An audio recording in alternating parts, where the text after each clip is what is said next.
স্বামীর দুইটা পা নাই, তারপরেও আমি গরিব মানুষ, লাথি পুতিলি খাই। বিটিরে স্বামী নাই, দুই বিটির স্বামী নাই, যে একটা সিজার করে আনি থুইছি, খাতে দিতে পারিনি, নিজে ইফতারি জিনিস পাইনি, স্বামী অসাল চোখ কাটা লাগে পড়ে আছে। এখন মনে করেন খুবই আমার পরিস্থিতি খারাপ। আমি এই দিনে মানুষ ভাতের কষ্ট করে না, কিন্তু সময়কালে করি। এখন দিল চিনি, ছোলা, খেজুর, ডাউল, মুড়ি, এগুলা দিল আমার ভাইয়েরা। আমার 3টে মেয়ে, একটা ছেলে। ছেলেকে ছোট রেখে বাবা মারা গেছে।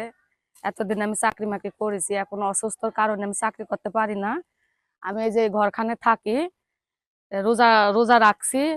ইফতার টিফতার আমার এই যে ভাই দিল, চাউল ডাউল, চাল, মুড়ি, ছোলা এগুলা দিয়ে গেল। আমরা লালপুর উপজেলার যে সকল রোজাদার অসহায় লোকজন আছে তাদের ইফতারের যে ইফতারের দুশ্চিন্তা লাঘব করার জন্য আমরা সবাই মিলে উদ্যোগ নিয়েছি একটা প্যাকেজ করার, যেখানে হচ্ছে খেজুর, ছোলা, তারপরে হচ্ছে স্যালাইন, মুড়ি, এগুলো নিয়ে একটা প্যাকেজ করতেছি।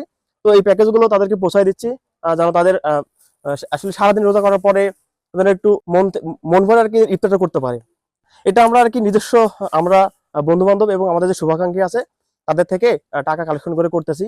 তো আপনারা যদি কেউ চান যে আমাদের সাথে শরিক হয়ে আমাদের সহযোগিতা করতে পারেন।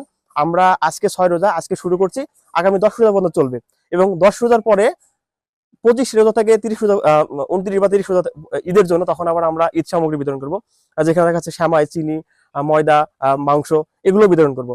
দরিদ্র গরিব যারা হচ্ছে যাদের ফ্যামিলির খেটে খাওয়ার সেরকম বা উপার্জন করার মতো কেউ কর্মক্ষম কোনো পুরুষ নেই, তাদের মাঝে আমাদের ইফতার সামগ্রী তুলে দেওয়ার জন্য এই কাজে হেল্প করতে চান, সাহায্য করতে চান, আমাদের পার প্যাকেজ নির্ধারণ করা হয়েছে 500 টাকা বা তার 600 টাকার মধ্যে।